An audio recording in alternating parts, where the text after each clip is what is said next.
Hello అండి, శ్రీశైలంకి అయితే వచ్చాము. ఎప్పటినుంచో రావాలని నా కోరిక. మనం రావాలి అనుకుంటే రాలేము. ఆ శివయ్య పిలుపు వస్తేనే యాడికైనా సరే ఖచ్చితంగా వెళ్ళగలమని నేను గట్టిగా నమ్ముతాను. ఇంకా కోవిడ్ నుంచి వచ్చిన ఒక 5-6 రోజులకే నా పిల్లల్ని, నా ఫ్రెండు వాళ్ళ పిల్లల్ని తీసుకొని వెళ్ళామన్నమాట. ఎందుకంటే సొమ్ము అవి తీసుకోలేదు. డైరెక్ట్ మా ఊరు నుంచి రాజంపేట బస్సుకు వెళ్ళి నుంచి బస్సు ఎక్కి కడపలో దిగి కడప నుంచి డైరెక్ట్గా శ్రీశైలం బస్ ఎక్కి వెళ్ళామన్నమాట. మా ఆడవాళ్ళకైతే ఫ్రీ, మగపిల్లకాయలకైతే డబ్బులు తీసుకున్నారు. మగపిల్లకాయలకైతే 2000 అయిందనమాట. రాను పాను 1000 తీసుకున్నారనమాట. అయితే 7-8 గంటల జర్నీ పడుతుంది.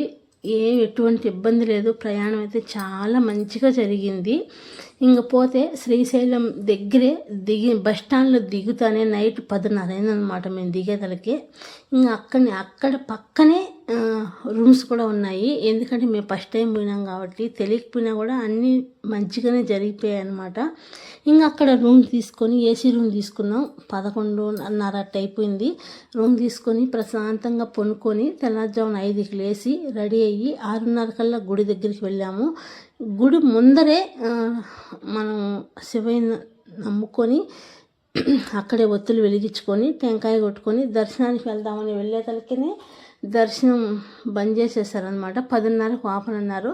ఇంకా అక్కడ టిఫిన్ తినేసి దర్శనానికి అయితే వెళ్ళాము. దర్శనానికి వెళ్ళే ముందరకాడే మన ఫోన్లు, హ్యాండ్ బ్యాగులు ప్రతి ఒక్కటి అక్కడ ఇచ్చేసి వెళ్ళాలన్నమాట. ఫోన్ అలో లేదు లోపలికి.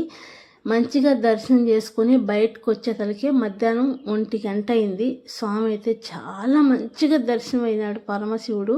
నాకైతే చాలా సంతోషం అనిపించింది. ఇంకా మనం రూమ్ ఇచ్చిన వాళ్ళే ఫుడ్ కూడా వండి పెట్టారు మధ్యాహ్నం. ఇంకా అక్కడి నుంచి వచ్చేసి భోజనాలు చేసేసుకొని మళ్ళీ ఆటో మాట్లాడుకొని ఒక 5 గుళ్ళు అయితే తిరగాల్సి ఉన్నాయి శ్రీశైలంలో. వెళ్ళిన వాళ్ళు ప్రతి ఒక్కరు కూడా ఇవి చూడండి, మిస్ అవ్వకండి, చాలా మంచిదన్నమాట. ముందుగా అయితే గణపతి దగ్గరికి అయితే వెళ్ళాము.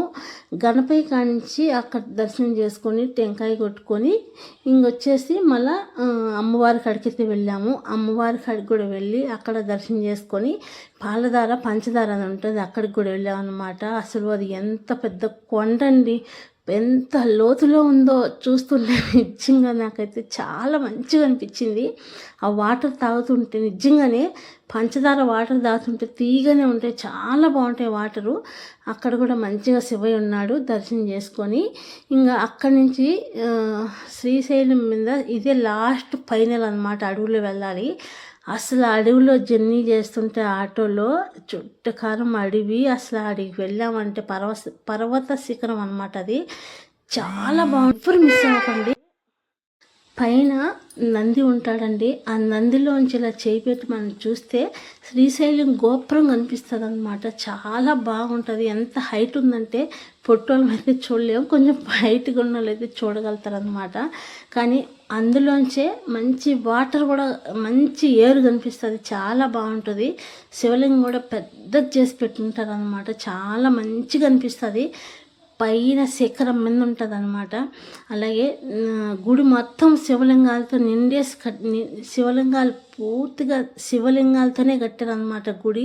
లోపల శివయ్య కూడా చాలా మంచిగా దర్శనమిస్తాడు. ఇక్కడ 20 రూపాయల టికెట్ తీసుకుంటారు, ఎక్కడ తీసుకోరు. ఈడ మాత్రం మనిషికి 20 రూపాయల టికెట్ తీసుకుని వెళ్ళాలి, ఇలాంటి వెళ్ళనివ్వరు అనమాట. వీడియో ఎలా అనిపించిందో ప్లీజ్ లైక్ చేసి మన ఛానల్ సబ్స్క్రైబ్ చేసుకోండి. Bye friends.